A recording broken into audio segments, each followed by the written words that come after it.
बिस्मिल्लाहिर्रहमानिर्रहीम। आज का हमारा टॉपिक है मार्क्स डिवीजन मैट्रिक और ये है साइंस कंप्यूटर के साथ। ठीक है, बायो के साथ भी होता है, कंप्यूटर के साथ भी है, ये कंप्यूटर वालों के साथ है।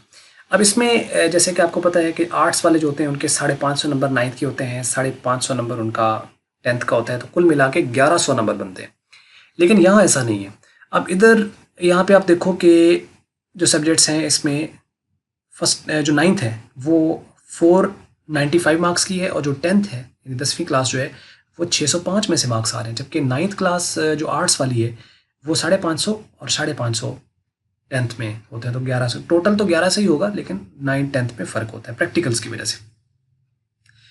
अब यहाँ पे देखो कि 75 की इंग्लिश कोई प्रैक्टिकल नहीं है, 75 की उर्दू कोई प्रैक्टिकल नहीं है, इस्लामियात 50 की कोई प्रैक्टिकल नहीं है, पाकिस्तान स्टडी कोई प्रैक्टिकल नहीं है, मैथ 75 की कोई प्रैक्टिकल नहीं है, कंप्यूटर 50 का, लेकिन 50 का 9th में, 50 का 10th में और 50 का प्रैक्टिकल 10th में जाकर 10th के एग्ज़ाम के बाद।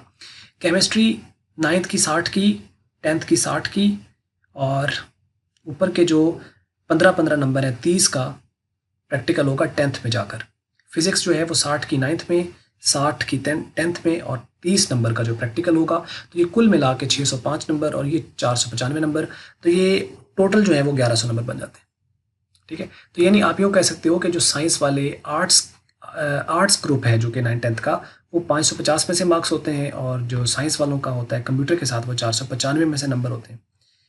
तो बाकी 75 नंबर का जो पेपर उसमें 25 वाला पास और